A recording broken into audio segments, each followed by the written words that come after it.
गांववाणी studio के रविवार विशेष कार्यक्रम आओ लौट चले गांवों की और प्रकृति की ओर में आप सभी लोगों का हार्दिक स्वागत है। आज हम आप सब लोगों को लिए चलते हैं बानसूर के श्यामपुरा के प्रगतिशील किसान सूरज भान जी के फार्म हाउस पे, जिन्होंने मशरूम के ऊपर नवाचार किया है। हम हर रविवार इसी तरह के एक प्रगतिशील किसान और लीक से हटकर कुछ ऐसे इनोवेशन करने वाले लोगों को रविवार विशेष कार्यक्रम आओ लौट चले गांवों की और प्रगति की ओर में हम प्रसारित कर रहे हैं। और आज हम आपको रूबरू कराएंगे सूरज भान जी से।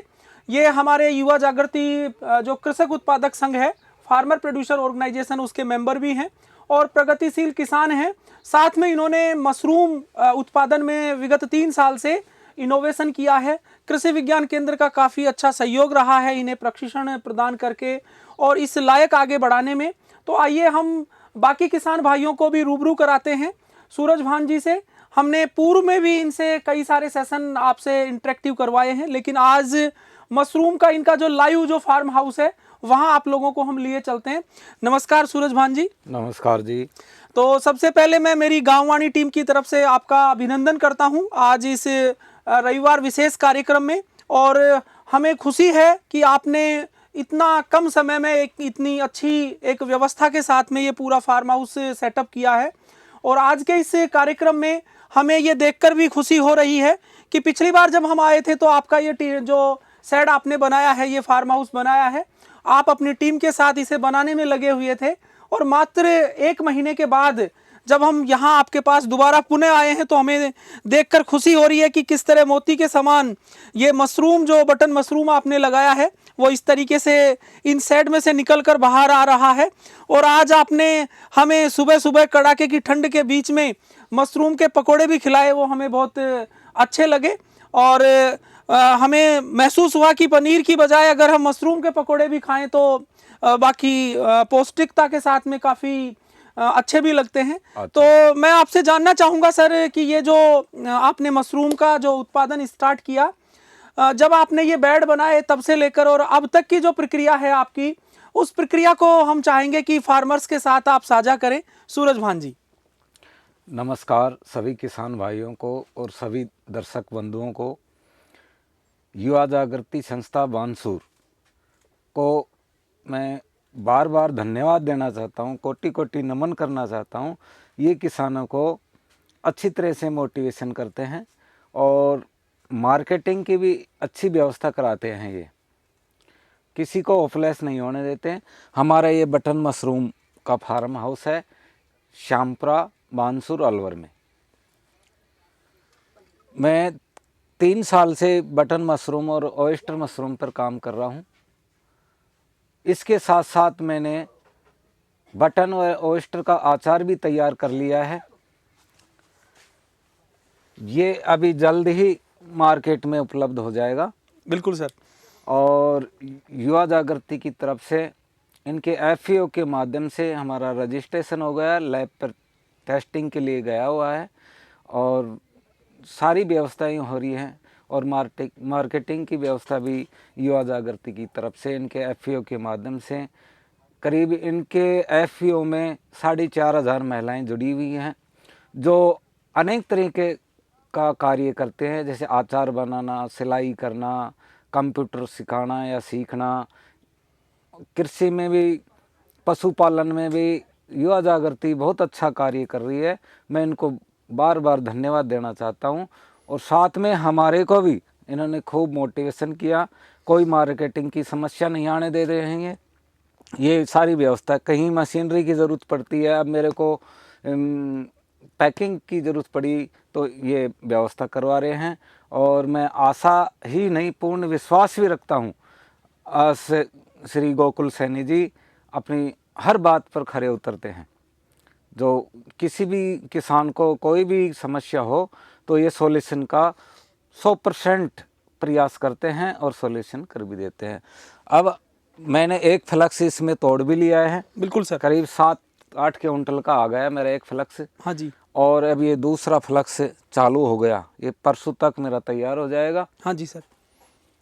तो मैं ये जानना चाहूँगा सर आपसे कि जैसे आप ये जो बटन मशरूम इन बेड के ऊपर हमें दिखाई दे रहा है, ये लगभग कितने दिन में कंप्लीट पूरा तैयार हो जाता है? लगभग एक जो आप इसका पूरा, जैसे आपने कहा कि एक प्रोडक्शन आपने इसमें ले लिया। प्रोडक्शन लेने के बाद में करीब 8 से 10 दिन का गैप लगता है। हाँ जी सर। जो ये नई पिनें बनती हैं छोटी छोटी, बिल्कुल सर। ये 7-8 दिन में 10 दिन में तैयार हो जाती है। बिल्कुल बिल्कुल।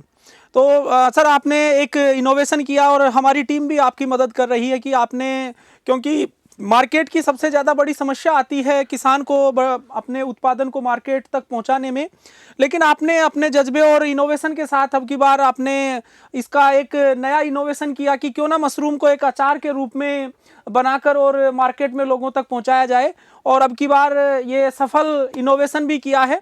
और वो आपका ही एफपीओ है, आप जैसे फार्मर्स जो उसमें जुड़कर और इसको इम्प्लीमेंट कर रहे हैं। नाबार्ड के द्वारा युवा जागृति संस्थान को एक एफपीओ आवंटन किया गया है, और उस एफपीओ का यही मकसद है कि ऐसे प्रगतिशील किसान जो इनोवेशन करना चाह रहे हैं, उनमें जज्बा है कुछ नया करने का, लेकिन प्लेटफॉर्म नहीं मिल पाता, उनकी जो उपज है उसे सही मार्केट नहीं मिल पाता, सही उनके प्राइस नहीं मिल पाते हैं, इस वजह से वो हताश होकर अपने इनोवेशन को आगे नहीं बढ़ा पाते। लेकिन इस प्रकार का एक साझा प्रयास एक मंच के माध्यम से अगर आगे बढ़ाया जाएगा तो ऐसे किसान आगे उभर कर निकल के आएंगे। जिस तरह सूरज भान जी ने बताया कि अब की बार ये, क्योंकि मशरूम जो है उसे ज़्यादा दिन तक स्टोर करके नहीं रखा जा सकता, क्योंकि इसे तोड़ने के बाद अगर अगले एक सप्ताह में इसे अगर मार्केट नहीं मिला तो ये मतलब अपना वास्तविक स्वरूप नहीं रख पाता है। इसलिए अब की बार इन्होंने इनोवेशन किया अपनी पूरी टीम के साथ में, और अचार बनाकर इन्होंने अभी जो पिछला लगभग 40 किलो मशरूम का अचार बनाकर विभिन्न तरह के जो मार्केटिंग प्लेटफॉर्म हैं उनके ऊपर हमारे द्वारा इसे पहुंचाया गया है, और इसका जो फसाई का रजिस्ट्रेशन है वो प्रक्रियाधीन है, और साथ में पैकेजिंग की पूरी व्यवस्था की गई है। लैब से इसे टेस्ट करवाने के लिए भेज दिया गया है। उसके बाद इसे एक जो इनके द्वारा एक नाम सोचा गया था सूरज, उसी सूरज अचार के नाम से इसे हम प्रमोट करने की हमारी प्लानिंग है, और हम आशा ही नहीं पूर्ण विश्वास रखते हैं कि इस प्लेटफॉर्म के माध्यम से ऐसे किसानों को आगे बढ़ने में मदद मिलेगी। और मैं बार बार धन्यवाद देना चाहता हूं सूरज भान जी को भी कि इन्होंने नया इनोवेशन किया, साथ में इनमें जज्बा भी है कुछ नया करने का, और उसी की देन है कि पहले उन्होंने एक छोटी झोंपड़ी से इस काम को स्टार्ट किया था, लेकिन आज इस तीसरे साल में इन्होंने पूरा 60 बाई 40 का ये बड़ा शेड बनाकर और बड़े स्तर पर अब की बार इन्होंने मशरूम उत्पादन किया है। और हमें खुशी भी हो रही है कि इनका ये पूरा फार्म हाउस में जो ये बटन मशरूम निकली हुई है, इस तरह जैसे कंचन के समान जो ओस की बूंदें जब सुबह की, जब सूरज की धूप की किरणें गिरती हैं, जब चमकने लगती हैं, सेम उसी प्रकार जब हम इस बेड के ऊपर देख रहे हैं इन सफ़ेद बटन मशरूम को, तो ऐसे मोती जैसे ये हमें नज़र आ रहे हैं। इन्हें देखकर हमें काफ़ी प्रसन्नता और खुशी भी हो रही है। मैं सर सूरज भान जी एक चीज़ और जानना चाहूँगा आपसे कि ये जो मशरूम जो आप यहाँ आप लगा रहे हैं, क्योंकि कई किसान भाई आपके इस वीडियो के माध्यम से प्रेरणा लेंगे कि आप जब इस मशरूम को लगा रहे थे उसके बाद में, और ये मशरूम जो आपको यहाँ तैयार होकर मिल रही है, उसके बीच में जो आप देखरेख करते हैं, क्या टेम्परेचर कंट्रोल कैसे करते हैं, किस तरीके से इसमें आप पानी की व्यवस्था करते हैं, हम जानना चाहेंगे कि वो सब चीज़ें भी आप हमें बताएं। इसमें सर टेम्परेचर का खेल केवल पानी से मेंटेन होता है। हाँ जी सर। अगर पानी टाइम टू टाइम इस गैलरी में बिल्कुल सर ज़्यादा डालना है, टेम्परेचर और ह्यूमिडिटी बनाने के लिए बिल्कुल सर पानी का उपयोग करते हैं हम छिड़कने के लिए। अगर टेम्परेचर इसमें 18 से 20 डिग्री तक चाहिए। हाँ जी सर। अगर 18 से नीचे आ गया तो ताज़ा पानी छिड़क दो, बढ़ जाएगा, और 20, 22, 23 है तो फिर भी पानी छिड़को, बढ़ जाएगा ये। ओके। एक दिन में 1-2 बार ये पानी छिड़कना पड़ता है जब मेंटेन हो जाता है। इसके अलावा और क्या ऐसी देखरेख करनी पड़ती है? और कोई देखरेख नहीं, केवल पानी की और एक O2 और CO2। हाँ जी। बस मशरूम में अगर किसान कोई समझ गया, हाँ जी सर, O2 और CO2, हाँ सर, मशरूम में कुछ नहीं है, कंपोस्ट अच्छा बन जाए, और इन 2 चीज़ों का ध्यान रखे। हाँ जी सर। O2 और CO2, कब O2 चाहिए, कब CO2 चाहिए। CO2 चाहिए। तो ये कैसे हम मैनेज करें कि भाई कार्बन डाइऑक्साइड और ऑक्सीजन की कैसे कैसे मात्रा? बीज मिलाने के 20 दिन तक हाँ सर, CO2 चाहिए, कार्बन डाइऑक्साइड। हाँ सर। इसको चारों तरफ से पैक कर देंगे तो इसका माइसिलिन फैल जाएगा ओके बीज सर, का। बिल्कुल। फिर इसके 20 दिन बाद में हम एक केसिंग करते हैं कोकोपिट और गोबर का खाद हाँ जी गला सर, हुआ, बिल्कुल। उसको मिश्रण बराबर मात्रा में, कुछ 1-आध% कम बत्ती हो जाए, हाँ सर। उसको मिश्रण कर कर हमें एक 1.25 इंच का इस पे लेयर चढ़ा देते हैं ओके, 20 दिन बाद। बिल्कुल सर। फिर इस पे पानी डाल देते हैं हाँ सर, आवश्यकता अनुसार। बिल्कुल। मोबाइल से लाइट से चेक करने पर पानी चिलकना चाहिए। हाँ हाँ, बिल्कुल। उसके बाद में फिर 15 से 20 दिन में अपनी पिने चालू हो जाएंगी। जैसे ये छोटी छोटी जो बारीक पिने अपने को हाँ, नजर आ रही हैं, ये 15 से 20 दिन में ये चालू हो जाएंगी। हाँ सर, फिर 7 से 5, 6, 7 दिन में मशरूम अपनी हार्वेस्टिंग करने के लायक हो जाती है। तो बिल्कुल आपने बहुत अच्छा टेक्निकल तरीका बताया, और किस तरीके से ये मशरूम को जो आप उपज प्राप्त करने के लिए किस तरह इसकी देखरेख कर रहे हैं। और KVK कृषि विज्ञान केंद्र बानसूर की पूरी टीम हमारे को फुल सहयोग कर रही है।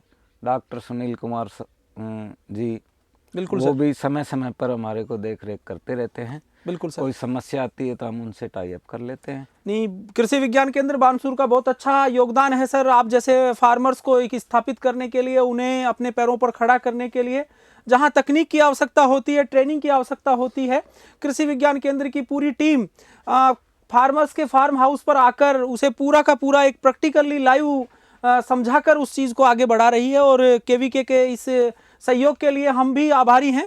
हमारे पूरे बानसूर में जितने भी फार्मर्स हैं जो कृषि विज्ञान केंद्र के सहयोग से ट्रेनिंग पाकर आज इनोवेशन कर रहे हैं, कईयों ने ड्रिप इरिगेशन को अपनाया है, कईयों ने ग्रीन हाउस को अपनाया है, मल्चिंग के साथ वो अलग अलग तरह की सब्जी उत्पादन कर रहे हैं। नाबार्ड के द्वारा युवा जागृति संस्थान को 5 किसान क्लब आवंटित किए गए थे, और तकरीबन उसमें हमने 250 फार्मर्स को जोड़ा हुआ है। वो 250 फार्मर नया इनोवेशन कर रहे हैं। बानसूर तहसील के सभी जो 148 गांव हैं, उनमें हमने एक प्लेटफॉर्म स्थापित किया है इस तरह के किसानों को आगे बढ़ाने के लिए। और मिनिस्ट्री ऑफ IT ने CSE ई-गवर्नेंस का एक मॉडल प्रोजेक्ट जो हमारे बानसूर में संचालित किया गया है, डिजिटल मॉडल टाउनशिप बानसूर, उसमें भी हमने कोशिश की है कि ऐसे किसानों को हम छांट कर और डिजिटल प्लेटफॉर्म के माध्यम से उन तक ट्रेनिंग को पहुंचाएं। और इसीलिए हमने रविवार विशेष कार्यक्रम में प्रगतिशील किसानों को पिछले कुछ सप्ताह से चुना है। और आज आपको हमने मशरूम उत्पादन की इतनी महत्वपूर्ण जानकारी आप लोगों को यहाँ पर हमारे सूरज भान जी से हमने रूबरू कराया। तो फिर हम मिलते हैं एक नए प्रगतिशील किसान के साथ, एक गांव के नए इनोवेशन के साथ। अगले रविवार फिर हम आपसे रूबरू होंगे। तब तक के लिए आपसे हम विदा चाहेंगे। जय हिंद, जय भारत।